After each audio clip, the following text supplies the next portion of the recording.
Welcome, welcome, welcome to All About the Experiences Living Without Limits. I am so excited. Today's guest is a native of Oakland, California, and anybody who knows me knows I am also a native of Oakland, California. Not only do we come from the same hometown, we lived in the same neighborhood. How about that? Yes, He knows what it means to hustle harder. He is a husband and a father of four beautiful daughters. I am proud to say that he is quickly becoming one of the rising stars and leading speakers, focusing on the success and successful networking tips, sales mentorship, and eye-opening talk series for today's up-and-coming entrepreneurs and business professionals. With his high energy training style and his down to earth approach, the Hawk Vision podcast brand is at the head of its class and is sure to be one of the nation's top podcasts. And I have to say, I am proud to be a fellow podcasting colleague and definitely a dear friend. Introduced to the network marketing industry by his mentor, multi-millionaire and business guru Edwin Haynes.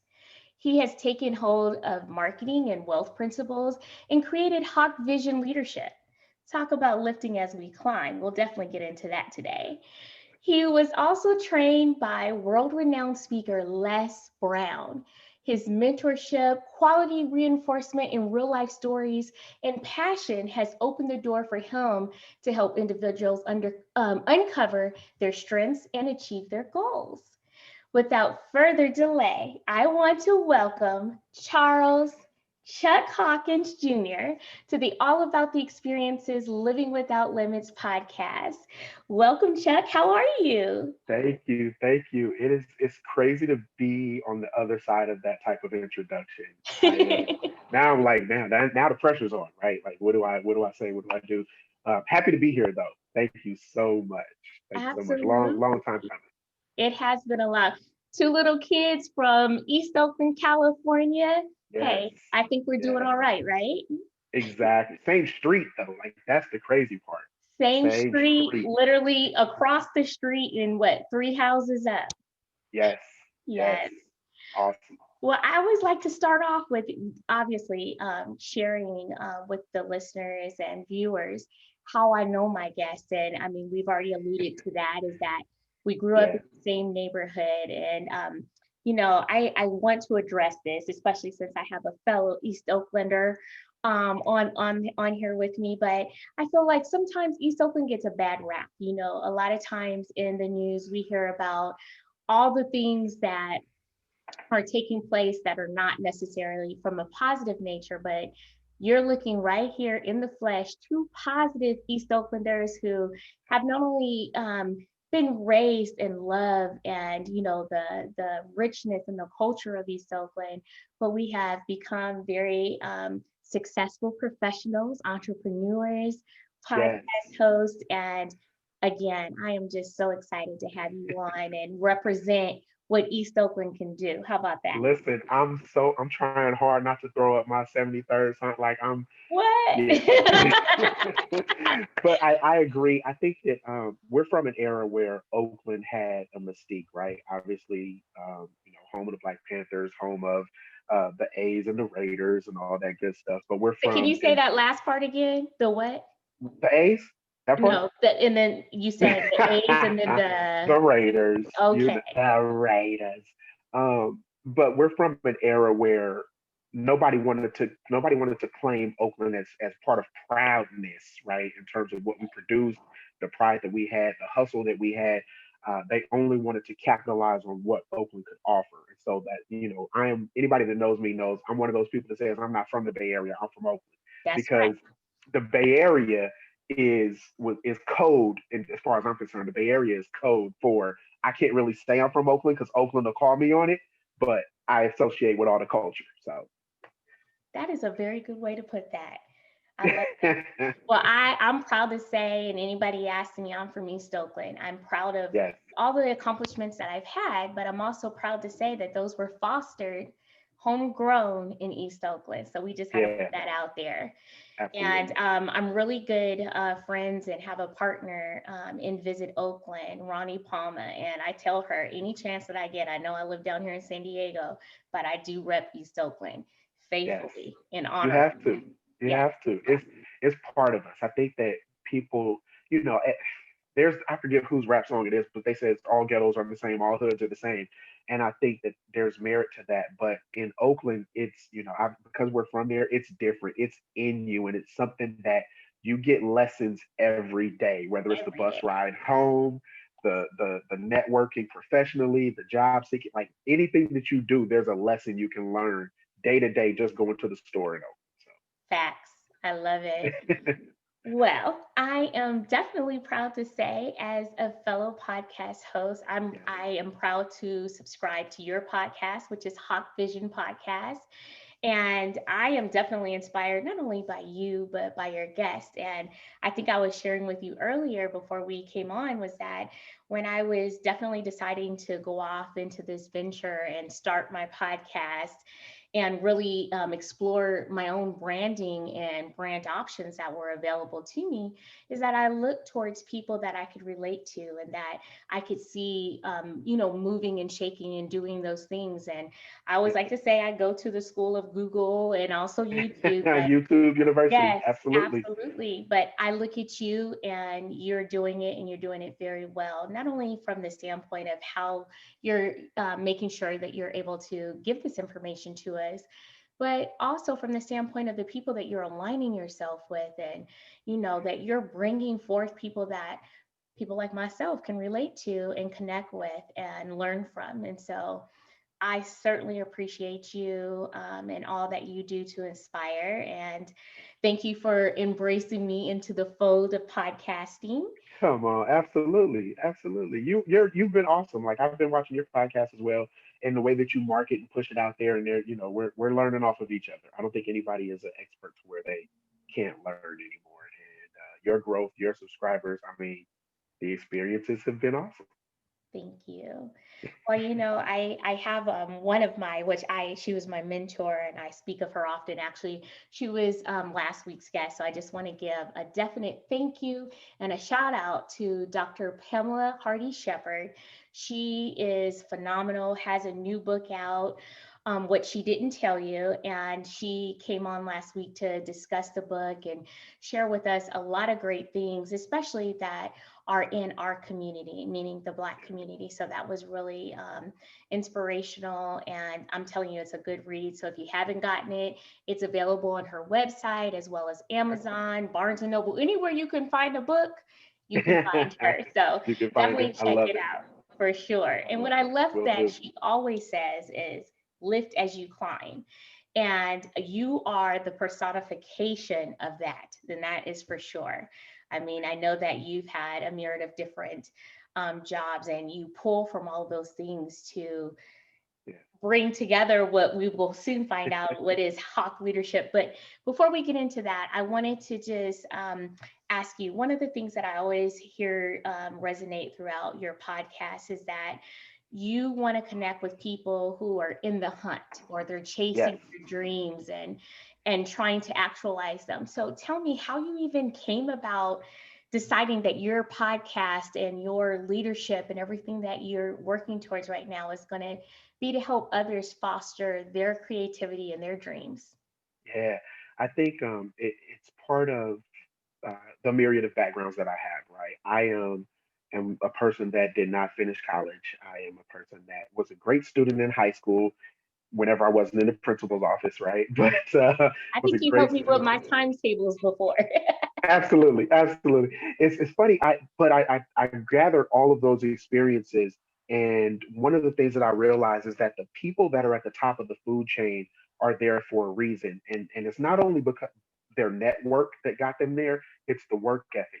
But the other part is I found that they aren't always available. They're always willing, but they're not always available to help people that are just now getting started. And I think that's the disconnect in motivation. I think that's the disconnect in business and networking as well, is the availability, right? Because now that you're at the top of the food chain, you have to stay there, right? Everybody wants the top spot.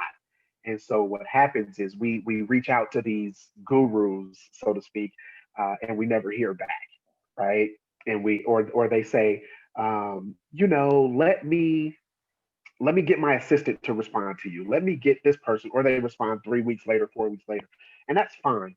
But what happens is, in the meantime, somebody's dream is dying, right? Because they don't have any help. And so where I come in is to make sure that I connect with people that are actively in the hunt, still have levels of success that you can Google, that you can verify, that you can see, but more importantly, that are still accessible, still willing to say, this is how I got here. Get in the car, let's go. Now, if you don't get in the car, that's on you. But right, but if you have a dream, if you have a goal, if you have things that you want to accomplish, these are people that I've reached out to that are willing to connect with me and share their knowledge. And I think there's no better way to learn than to learn from people that have actively done what you're looking for. My dad, who Yes, always I told do. me, yeah, he always said, listen, if they don't have what you're looking for or haven't already lost it, and that they're not somebody that can teach you. And Works that's to stuck with live me for by. a long time. Yeah, I'm just digressing a little bit, and just yeah, because you mentioned, I mean, we talked about being from Oakland, but let's say this: we have been blessed with some pretty amazing parents that instilled a lot of, they put a lot of work into us, but they instilled a lot of great things in us as well. And one of those things I can definitely say that was across the board in our neighborhood. I yeah. know if you got in trouble, you got in trouble by everybody. Remember, Mrs. Everybody. Husband across Yes. the street Oh and my up the God. street, and yeah, I mean, but it was when we came up in a time where our community embraced us. Our Absolutely. community supported our dreams. Our community whooped our butts when we needed it. Very But much so. also, yeah, very much so. And it was something to be said that if I knew I was outside and I was kind of, out there with the girls and we're trying to dance, doing stuff we knew we weren't supposed to, and we saw your Yes. mom or dad come outside, we got it together. We were Straighten like, right up. straighten Yeah. up. Yeah. And I noticed that that's missing pretty much in today's society and the culture that surrounds our children coming up now. But I will say it was wonderful to look across the street and see a family that was together and filled with love. And you guys would be out there in the yard doing the yard work together. Your mom would come out and bring out little snacks and stuff. I was just like, Yes. now that's the true Cosby Absolutely. family over there, Oh my God. What you seriously. guys never saw was in the backyard. My dad was like trying to kill me with physical activity because he's retired military. And Yes. so yeah, And thank it you was for your service, sir. right, right. So shout out to Pops. I think Yes. it's a different era, obviously. I think that people are now more insulated into protecting what's theirs and not wanting that input, from neighbors. But I'll tell you this: I live in a neighborhood now where, um, we've all kind of moved in at the same time because it's a new development, right? We all built from the ground up. But there's a strong sense of watching each other's homes, for deliveries, and we all text each other, "Hey, there's a package on my porch. Can you grab that for me? I'll be home." And I think that it's coming back, but Good. one of the things that we didn't learn when we were younger is the importance of home ownership, right? And Mm, so when you own your home, you're more cognizant of what's going on around it versus just paying rent. You take literal ownership of the an neighborhood, of what's investment. going on, right? Because you mess with my money. Right. And I think that that's the part of home ownership that people don't talk about is the accountability that comes with it. So yeah, parents did a good job, and your mom was bound too. I remember specifically one time, not to digress too far, specifically one time I was out washing my Camaro, right, shirt off, couldn't nobody tell me nothing, Woo! and your mother drove and was like, "Boy," and I'm like, "Okay, yes, ma'am, Too shirt sexy on." for the neighborhood. Too sexy Yeah, for yeah, you the couldn't tell me nothing, and instantly, moms knew about it, pops knew about it. Like, boy, it ain't that hot. It's the Bay Area. It might be 75. It's fine. right. I It's a love thing. it. Those were good times. They were good times, and they're definitely things that I reflect on. And I know my children, my daughter was born, in Newport News, Virginia, by way of me being in the military. And my Yeah, son was actually born here in San Diego. But I share those stories, and, it's interesting when I realized I wasn't sharing enough of those stories is when they assumed that our life in Oakland was like what they have seen in the movies. And I said, no, let me Yeah. tell you, there was some of that there, but Yes. definitely we were surrounded by a lot of love and healthy. I want to say this, it was definitely healthy competition. I can Very remember, much so. doing things, but really applauding each other's growth as well. Yes. And so those are things to definitely be celebrated. And I think we're the personifications of that as well. So Yes. again, Absolutely. thank you for being that light and definitely being a great product of East Oakland. So, Thank you. and your parents. Okay, I gotta say it. Town business. Okay. I got it out. Okay, cool. Town business. All right. I can straighten back up There you go. There you now. go. I love it. I do want to make mention that I noticed that you were drinking from a coffee cup that was not of the Oakland persuasion. It was Yes. a Dallas Cowboy cup. We won't hold that against you. I just wanted to make note to that.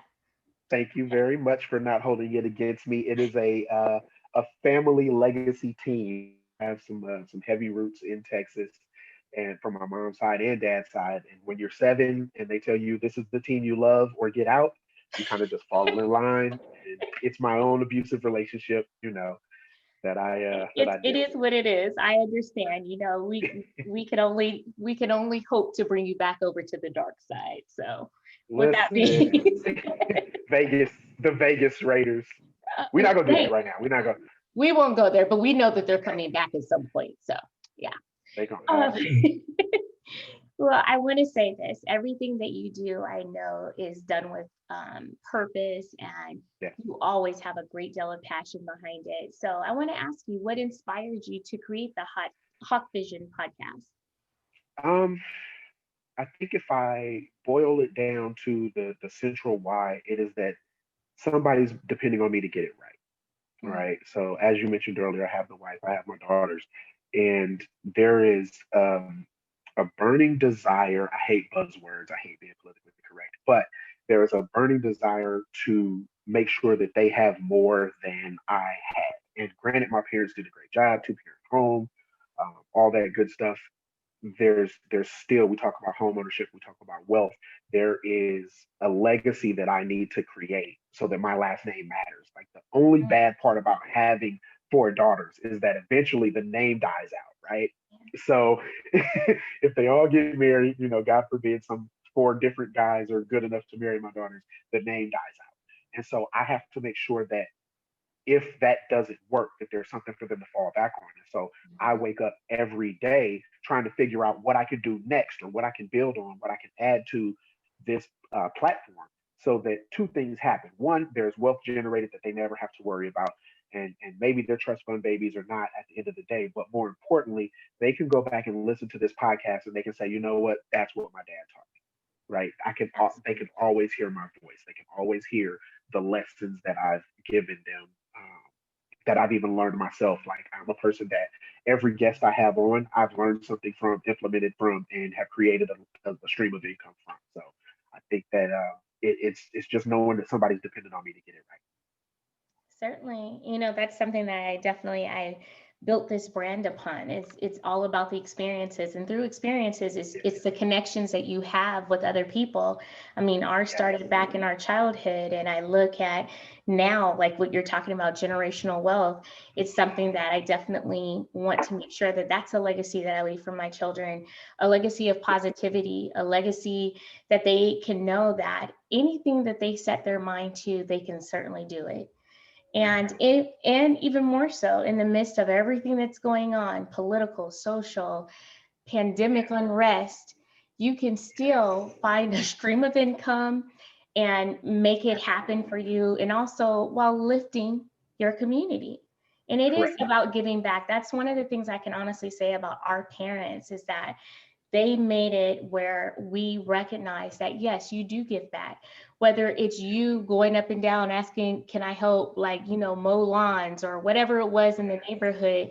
We knew that we needed to give back. We knew that we had a responsibility not only to ourselves but Yes. to our community and to our neighborhood. Yep. So I hope that those lessons continue to resonate.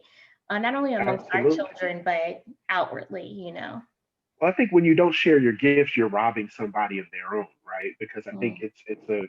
it's a compilation of gifts and experiences. To your point, where if I don't share my gift, then like my dad used to paint everybody's house, right? Like he's the consummate neighborhood painter, and so if he He doesn't touched paint up that ours house, too.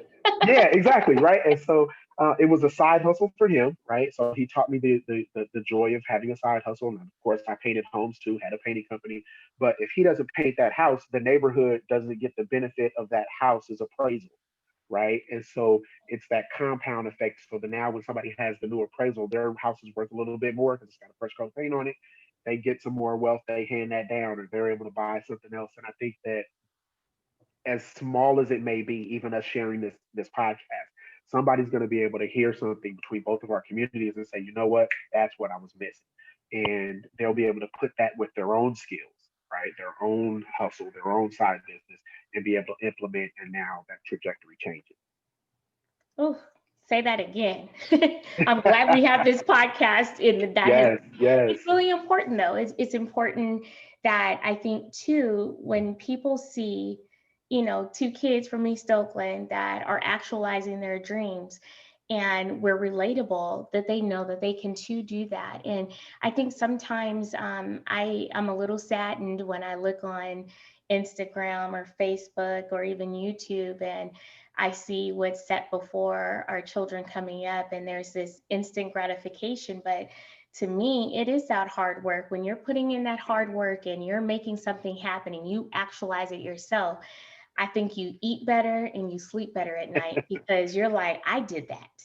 And yes, there's something, yes, there's satisfaction in saying, you know, I'm real sensitive about my ish, and I did that. And yeah. it's that, like you said, that pride in ownership. And so that's really a definite positive thing that I hope to continue to emulate for my children and others around me. And one of the other things I have to make mention to, and you are always so full of Chuckisms. And so I know that your motto is no miracles ever happened without someone doing something. Yes. Tell me what that means to you. I joke around a lot that I'm a baby Christian, right? That I am somebody that understands faith, I understand church, but I can't get past the business of church, right? And so for myself, that's a struggle that I am very vocal about. It's a thing that I don't shy away from. And so instead of focusing on the discrepancies between what you say versus what you do, my thing is no miracle happens without somebody doing something. And so whether that's you look at any story in the Bible, whether it's the hem of the garment and reaching out to touch it, it was that reach, it was that touch that got the blessing. It wasn't the garment, right? It was the faith in reaching out to touch. And Mm, so for me, it's a practice that I want to make sure that anybody that comes around me knows you can do affirmations, you can do goal setting, you can do vision boards, you can do prayer, you can do networking, you can do all those things. But if you don't sit down and do the work, none of that matters, because it's the work that produces the seed, right? And even if you look at planting trees, right, you still have to dig the hole. You can't just drop the seed on the ground and hope that it right. comes. You have to dig the hole. You have to do the watering. And I think that people get caught up in these shortcuts and this instant gratification that we talk about, right? Is I post, I get 20 likes. Okay, I did something. No, 20 people saw it, decided to push the button. And I think it's automatic now that we do that. I don't think it's Yeah, it's muscle necessarily that you memory. like it. Exactly, exactly. But the work comes in when you get that review. The work comes in when somebody says, you know what, I listened to that podcast. It was awesome. Thank you. Now I know to do XYZ. Or now I have a goal to do this thing, or I've learned how to do this. It's the results that the blessings come in the form of. And I Mm. think we have to get back in love with doing the work, right? I joke around again and I say that no, you don't get Motown era love with trap music patience, right? And so Oh, oh, that is, yeah, yes, it's the thing, right? Everybody talks about 90s R&B. Well, there will be no 90s R&B without Motown, right? for And sure. not that we're that old, but there's something to letting that beat build. There's something to going through a couple of things and working through it so that you have this confidence of knowing I can overcome. And that only happens with work. And so if you're trying to build something, if you're trying to reach towards a goal, you have to remember that the work, you have to teach your mind that the work is where the fun is, right? The Mhm. process. You have to be able to say every day, I had 5 things on my list. I knocked out all 5 of them, or even I knocked out 4 of them. That's better than the day before. And it gets me this much closer to the goal. Because the more you knock those things out, the more it becomes automatic. And you're no longer fighting over doing the first 3. Now you're like, oh, I got 3. Can I do 4? Ooh, I got 4. Can I do 5? Right? Can I plan on this? Can I reach out to this person that I think is going to say no, but can I reach out anyway? And you start to overcome fears in the process. And that's where the That's that competition I was talking about that was inbred in us blessing. from way back when, even if it's with yourself. I mean, who better to compete with but yourself, because all you're going to do is Yes, win. You know what I mean? absolutely. Well, that also brings me to, I just need to know, because I do a little research too. But what is the Sledgehammer training series? Yeah. So again, this neighborhood that we grew up in, I think is indicative of everything that is brought up in me. And so my grandfather lived, not too far, right? Same street. And everybody's probably listening, like, how big is this street? It's huge. But there It was was some six especially houses when we on were our little neighborhood. little people. Right, right. But my grandfather worked for the water company. And so he used to always tell these, grandfather war stories around holiday time or whatever the case is, that all he did was grab his sledgehammer and go to work. And so uh, it was this repetitive nature, which is again part of doing the work. This repetitive nature of grabbing that sledgehammer and beating the ground, right? But this is before jackhammers, right? So there was no automation, right? So we grew It up in an was all era where pure brawn. exactly, Yeah. exactly. There's no. We grew up in an era where there's no automation, and so my grandfather used to grab the sledgehammer and just beat the ground until he got to the pipes that he had to, him and his team used to work on. And so I like acronyms. And so for the Sledgehammer series, that was a training that I did some time ago where each letter stood for something, whether it was money, whether it was affirmations, hustle. And it was just something that was inside of me that I had to get out. And I spent about an hour and a half on each letter. Um, and it's part of being able to tell a relatable story for people to understand how simple hustling can be, how simple growing a business can be, while not negating how hard it is. Right? It is very hard to grow a business. It is very hard to look if you're back against the wall. Like we're in pandemic right now, quote unquote. And we're, depending on where you are, different stages of quarantine. And so it's no longer just how hard it is to build a business. Now, for some people, it's how hard it is to get out of the bed. It's how hard it is to keep going when you have cabin fever and people around you are sick and there's you're not able to have that interaction like me and yourself, we're people Yes, people we are. persons, I don't know, We are. right? But we're not able to have those associations day to day. And so now it becomes this thing where I get dressed to go to Target because I'm like, I You're like, might I'm see gonna be something I'm like, fly no, going to yeah, Target. I'm gonna be the cleanest thing in Target. Talk um, about it. right, right. But I think it was a series that I did that I love to teach in acronyms in general because I think that uh, we all do buzzwords, we all do the 3 steps and all that stuff. But when you have something as significant as a sledgehammer, everybody knows what it is, right? And Mhm. then when you start to break down what each letter stands for, people can take away again something actionable that they can go and implement in their own There's something that one of the things that just stood out when you said actionable. I lives. mean, again, it goes back to your model. You have to put forth that effort. You have to do something in order to produce something. And that's no more prevalent that we need that model or that idea than now. Whether we're waiting for vaccines, which I am not, I'll just say that. I Yeah, am I'm not. not. Yeah. I think I still have a scar on my arm from something that my parents had to inject me with in order for me to get into school. So I'm not here for any of Right, that. right. I'm good. I'm Yeah, good. I'm good with that. But there's something to be said about, I know when this pandemic first started, it was like, wash your hand, be respectful of distance and cover your Yeah, face. And I mean, these are basic things that we could do that did not cost anything to do. And also show not only that you care about yourself, but that you care about others. And basically, it boils down to just being a good human. And unfortunately, we've moved away from that as a society. There's a lot to be said about self-preservation, but also if you're preserving self, you need to make sure that you have a sustainable community that's there as well. right, So, right. those kind of things resonate. And so when I think in terms of what we're doing right now on this podcast, on your podcast, and every other thing that we're doing where we're reaching out to other people, it's important to continue to make sure that these sentiments and these lessons are being, shared, like you said, in order to preserve us. What are some new things that you may have coming down the pipeline that maybe I can have breaking here on my podcast? Yeah, so there's a couple of things that we're working on. The YouTube series is coming up, 10-minute talks, whiskey and Wednesdays. So I Oh, did you think say that whiskey? I did. Oh, I'm a fan. I'm a fan. Pre-pandemic, right? So this isn't something I just picked up. I'm a whiskey Oh, guy. well, this is something I just picked up during the pandemic, I love it. I love it. Listen, it's been a lot. It's been a lot. for sure. I think that in this era where content is king, it's not necessarily enough to have just the podcast because everybody, um, doesn't listen to podcasts. Some people are YouTube people. We talked about YouTube University. Some people are Instagram Live or whatever the case is.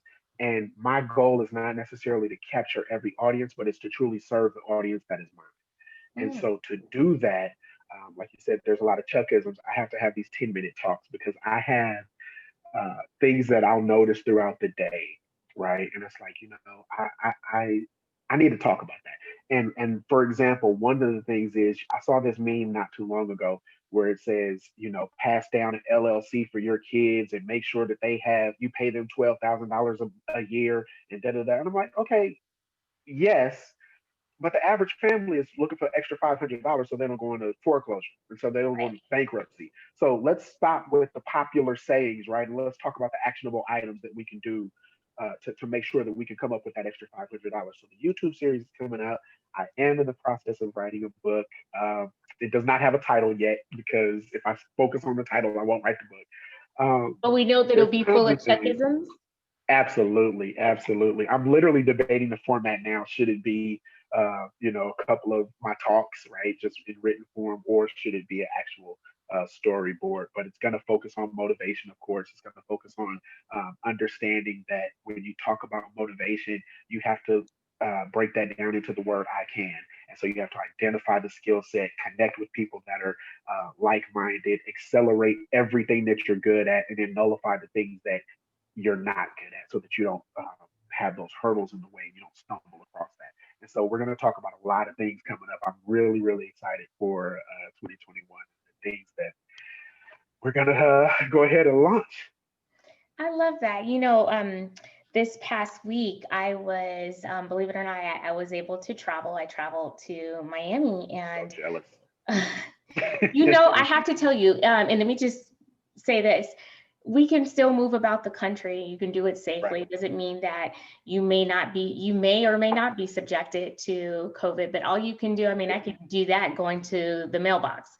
So with that absolutely. being said, is if you're mindful of yourself and those around you, you have the higher propensity of not catching something, and I mean, there's precautions that are in place, but Sure. I say that because I was on the plane and having a poignant conversation. And it was really interesting. One of the ladies was just like, saying, all the woes that have come from 2020. Like this was Yeah. supposed to be the year of perfect vision, and all these great things were to happen. Yes. But who's to say great things didn't happen? Yeah, we Right. have this pandemic, and it's ever. I mean, every time I turn on the news or I'm online, I'm hearing something about it. True enough.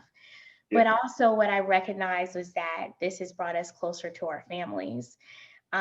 This has made us realize the importance of toilet paper, apparently.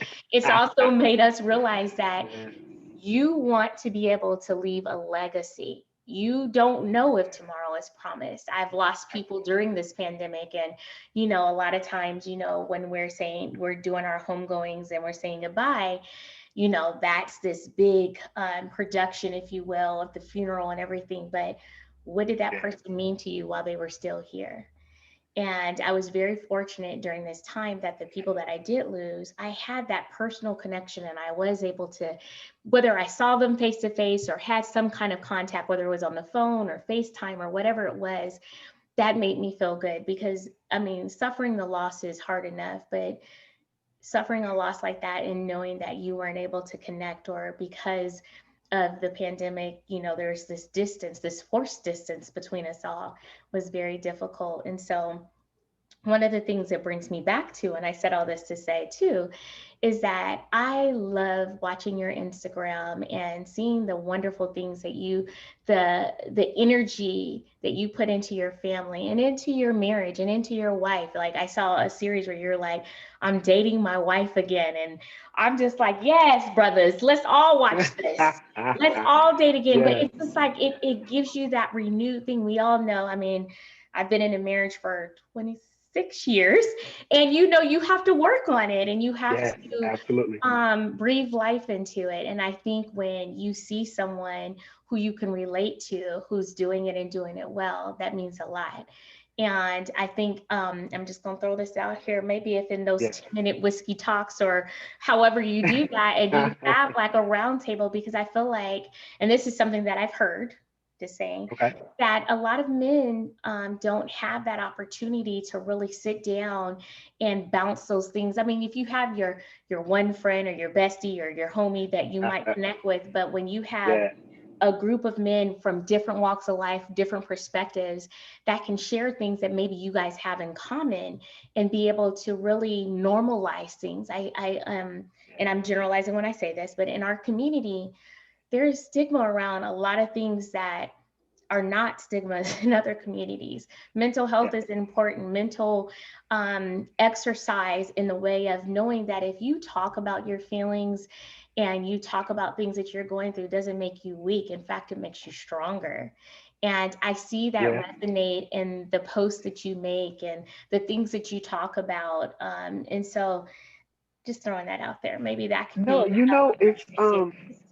I appreciate that, but I have to say 2020 for all of the greatness that we project, I have to say 2020 has been one of the hardest years of my life. And not necessarily just because I'm so social, but I think mentally, physically, emotionally, there were challenges that happened for me this year that I never thought that I would have to face, right?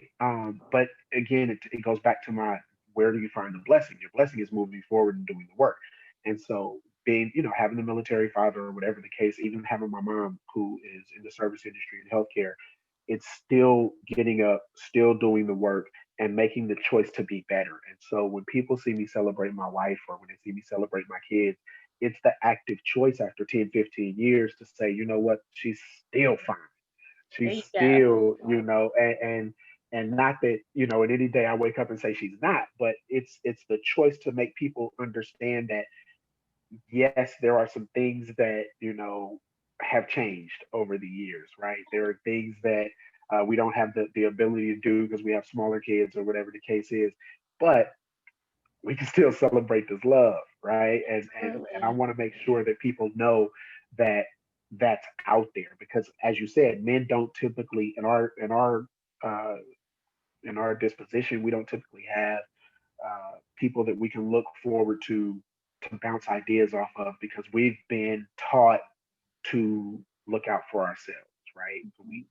We can get into the whole, generational racism and things like that where men were taken away from family. We can do all that, but it's not as important as what we do with the knowledge that we Mm, have. And so with the knowledge that I have, I can look at my parents and say they've been together 45 years, and yes. my dad still chases my mom around the kitchen. She's Yes. annoyed by I it, love right? it. she's annoyed by it, but my dad still chases her around the kitchen. I still chase my wife around the kitchen. But more importantly, I have people that watch me that are younger than me that get married and that, have relationships. And I want to be a voice for that because I know I didn't have it. Right. And even it may not have even been that I didn't have it. It was that I didn't know to ask or I wasn't comfortable enough to ask. So I want people to be comfortable enough to ask. Now, how much information you get out of me is dependent on, our relationship. But I No, for sure. it's all about being accessible, making sure that you model the behavior that you speak about, because it would be a disservice for me to talk about motivation and love and all these different things that I talk about, and then not show that I'm actively doing these things, right? So I think that to your point, there will definitely be a roundtable. We've had a couple shows where it's one on one. Paul Bronson comes to mind, who's my big brother.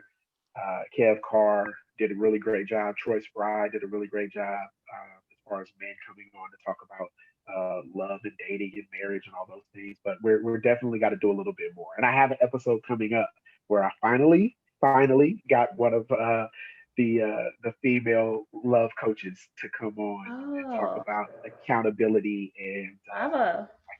for affluent Black women to date. You know, I we think gotta that's so important, completely important. And we all learn differently, whether it's visually or listening or yeah, auditory, whatever it is. And I think the fact that you're able, like I think you spoke to this earlier, is bring it to different platforms, whether it's YouTube or Instagram or yeah, on your podcast. And having that diversification is really important. But what I really heard you say was knowing your audience and yeah. knowing what having direct and concise messages that you want to make sure are Yes. conveyed. And so that is very important as well. And you do a very good job of it, I must say. Well, thank you, thank you. One of the things that I learned is that different platforms have different audiences, right? And Mhm. so for you, like you're bomb at LinkedIn. I think anybody that knows you knows that LinkedIn is your bag. Like you are in it there, you are untouchable on LinkedIn. For myself, I'm really, really good. I'm not as good, but I'm really good on LinkedIn. Um, but Facebook is an issue for me, right? Like I don't, and maybe it's the navigation, maybe it's the permissions that they have, right? Um, but every audience is different. Like the same things that'll get you celebrated on Facebook and Instagram will get you dog walked on Twitter. And Oh, so or exactly, like Twitter is like you have to have real tough skin to be on Twitter. It's not for everybody. those And so Twitter I fingers are dangerous. Okay. Yes. listen, and the later at night it gets, the more New Jack City Menace to Society ish It's those knowing streets your get. audience, like you said, it's knowing your Exactly. audience. Yeah. It's knowing. So I think that having content that is uh, relevant to the platform is going to be very, very important in the coming years, especially as we start to come out of quarantine. Right, like this is the time where you want to flood the streets with your content, but more Right. importantly, you have to flood it with relevant content, and so that way your Absolutely. communities will meet up. Right, and they'll say, "Oh, this is the part I like. Well, this is the part I like," and then you have that conversation, right? That fosters. I wholeheartedly, and it's interesting. I will just say this, and this is a plug for both of us. I'm a TV girl. Like, I think I'm a TV Yeah. girl mainly because I wasn't allowed to watch TV. Believe it or not, I don't know if you knew that, but I wasn't really allowed to watch TV. We got like the Cosby Show and Different World. We Yes. had Yes. point, like certain things I had to sneak to watch, like We in had living color shows. and stuff like that. Yeah. But Yeah. my mom was really a stickler about us being a reader. And actually, that helped me later on in life because when I got into high school, unbeknownst to me, I mean, I think I'm a pretty smart kid, but I definitely had a disability. I was dyslexic, and it wasn't Okay. identified until my freshman year of high school. And I had a really astute teacher that was just like, well, I know you know this because I hear you, you're articulate, you're able to speak to these things. What Yeah. is the problem? And so she basically was like, well, we're going to have you test it. And of course, in our community, there's a stigma around if you are associated per se with special education. And I was just like, well, if it's going to help me get out of high school or what I know of it, then Right. absolutely Right. I'm here. As long as I'm here for it, then it was And fortunately, that was one of the best things that could have happened to me because it opened my world. I was limited by my disability and didn't even know it. I was seen as being lazy when I wasn't, but then they considered me having a smart ass mouth because I could speak to certain things. And Right. so I Right. say that to say, when you open yourself up and you embrace, different things, and the fact that people learn differently, it's just, I don't even like calling them disabilities, it's just differences. It's And just differences. it's Yeah. just differences for sure. And my daughter, I mean, we talk about this all the time. She had a developmental speech delay, and to look at her now and to see the success that she's had is amazing. And then that Yeah. takes stigma out of it when you're talking about these things. And so I think because there's a lack of things to watch on television right now, having a platform like what we both have, and now that we're Yes. sharing and collaborating together, um, it speaks volumes. It speaks volumes because it's true reality. We Yeah. started from our little neighborhood in East Oakland, and now we're here. I mean, I'm looking at your background of Hawk Vision, and I have mine of all about the experiences, and we're true reality. I won't say, well, we are stars in our own right, but I'm saying we're Absolutely. true people who have taken all of these life lessons and done it well and done it socially. And so Absolutely. if y'all are looking for something to watch, this is where Yeah. it's This at. is where you need to be. I it's funny. I think that we often recognize the stars with a million followers, right? We often recognize the additional stream, like The Rock. I love The Rock because I like his Me story. too. But yeah, the story, sure. Oh yeah, the Um, stories. Oh yeah, I'm sorry. Yes, yeah, that's the what. story, right? But we look at, like, he just launched this tequila brand, right? And we Yes. celebrate this, and everybody's like, "Oh, I can't wait to try it! I can't wait to try." And the thing that we forget to do is to celebrate the people that are actively doing the work, right? Do you know how hard it is to write a book, get it out there? Like, the average person doesn't sell 200 copies, right? And so when your friends and family do something that you are scared to do, not you personally, but when your friends and family are doing something that you are scared to do, that is not in your wheelhouse, you still need to celebrate them with the same vigor, the same access, the same respect that you celebrate these stars with. Because what happens is you create a lane for that person to feel comfortable to go further and go farther. And if you don't do that, what happens is that person does succeed at the highest level. Then you're going to want to be associated with them because that's my cousin, that's my friend from the neighborhood, that's my. And I'm gonna tell you personally, I'm King Petty. No, we're not cool like that.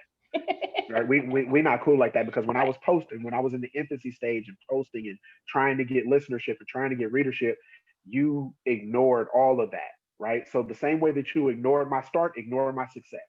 And and Ooh, and I'm not yes. saying that to be arrogant or anything like that, but I'm saying that to say that as a community, we have to celebrate each other, because the stars are going to have wealth regardless if their business ventures fail or not.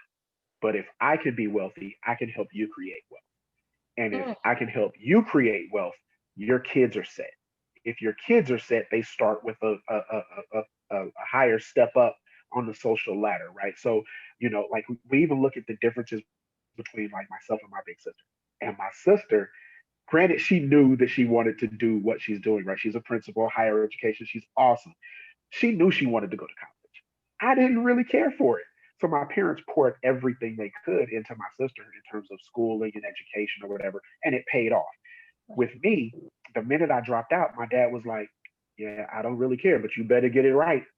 Right. Because I knew that school wasn't my thing. The teacher told me how much he made. I was like, "Yeah, you are no longer qualified to teach me what I need to know, because I'm already making that." And so Right. I think that we have to do a better job of collaborations, right? Hustling and starting with people that are in the same vein, that are doing what we're doing. Because, like you said, there's things that you put me onto before we jumped on, things that I put you onto, and the more that we celebrate and collab with each other, we grow our audience together, and then we have a new circle that's at the top of the food chain 5, 10 years down the line, right? And Right. now it's people looking to us, and we have this legacy of this resume of success, this real life resume of success of people that have come down our coaching tree, that can say, you know what, it was all about the experiences that did it for me. it was Cheryl. It was watching Cheryl smile and the genuine nature of how she brings her guests on and how much research she does and the questions that she asks that uncovered my hidden gift. And I think that the more that we do that, the better off as a culture will be because we have to Chuck for president. do. Wow, this has been absolutely wonderful. There's one last thing I want to say because, Sure. a lot of times, sometimes the word hustle, people, it has like a negative connotation. But where we're Yeah. from, hustle is not negative. Hustle is what it's guttural. It comes and it motivates you to do the things that you need to do to provide for your family, Yes. to self-sustain, and also to support your community. So Yes. when I think about Hawk Vision, I think of hustle. When I think about Chuck, I think of hustle. When I hear your podcast and I see these amazing businessmen and businesswomen on there and entrepreneurs that are out there and they're grinding and they're hustling. Hustle is not a bad thing. I feel like if more of us had it in us, we'd be in a Yes. far better Yes. place. There's Absolutely. there's Absolutely. definitely something to be said about that. And I know it all starts from somewhere. And I know that our roots, we already said, started in East Oakland, and we had amazing families that supported us, and parents, and your parents, they stood out to me as well. Like, honestly, when I think about when I was like, okay, I'm going to get married one day and have 2 kids and two Oh my cars, God. and yeah, my husband's going to cut the grass and wash my car and all that. I used to see, I was just That's like, so I funny. wanted to Yeah. be, your mom was always put together. So My dad she, still washes the cars. Like does he? it's crazy. Still washes the Wait, look, cars. what he was kind of caught diesel too. He was out there with them. He's lost a little bit. He's lost a little bit of, Stop it. but he's still active, man. Still building fences in the backyard, still helping the neighbors, and it's crazy. We're like, Pop, slow down. And he's like, what else I'm gonna do? I gotta do the work. I Right. gotta do the work. But he's the perfect example of what it means to not only be an amazing family man, but also support your community. And I see that you're doing that in your own right. And so, with that being said, I want to give you the opportunity to acknowledge anybody that you want to extend an acknowledgement to for helping you along this path. Helping me And create the hustle. yeah, Um, Geez, there's so many people. I think that I'd be remiss if I didn't say yourself, right? You were somebody that you. I've always looked at. Me and your younger sister, right? We were she got you got me by a couple, maybe a couple months. But your sister and I, like, we used to always, I would always watch you and be like, she's always studying something. Hey, don't she want to get out here and run and play and jump and do all this stuff? Like, but so yourself, and even as we grew up, I think that your professionalism is something that stood out for me. We grew up in an era where you're when you're professional, you're talking right, you're doing all these things, and I think that watching you helped me understand code switching before code switching was a thing, Thank you. right? And so that matters to me a lot. Edwin Haynes, my mentor, my big brother, he's in Houston, Texas. He is somebody that taught me that I did not need permission to succeed. I already had it. Mhm. Um, him and Holton Bugs are definitely mentors. Um, my father, of course, being the superhero that he is, somebody that I look to for just how to be a man. And I think that that's often overlooked. We the stigma about fathers and yada yada yada, but how to be a man. My father is probably the best example of anything that I could ever have hoped for. And of course, the older you get, the more you the more you respect it. Moms did well. My wife is someone that taught me the importance of being a good person, right? And Okay. patience. And not that I wasn't a good person, but again, very, very East Oakland, right? So you get exactly the energy that you give out. And That's I right. respond in kind, right? But she taught me that it's important to give. And so that there's just so many people. I don't know. I will say this. I will say that anytime you have the chance to learn from someone that is in a position that you aspire to be in, that you take that, snap your fingers and ask yourself, what can I learn from this person right now? And I guarantee you, the action of snapping your fingers when you do it allows you for, I don't know what it is, but something sticks in that conversation. And so even there's a gentleman named Ramasio Fulcher who taught me to snap my fingers. And he was one of the greatest network marketers I've ever met, Les Brown, who was the only grown man to do more push-ups than me when I was in my 20s. Like he challenged me at this. Oh, I was so mad. He challenged me real quick. He challenged me because he was talking about the process of doing the work every day, so that when you're on stage, you have muscle memory, right? That you can do what you're built to do because you do the work offline. It's like practice for basketball or whatever. Right. But we do this leadership summit, and he's like, who's the most fit in the room? Of course, me. I'm like, what? Like, you want to Like, see I me? got this. Like, Les, you 60. Like, put it down, bro. You don't want to see me.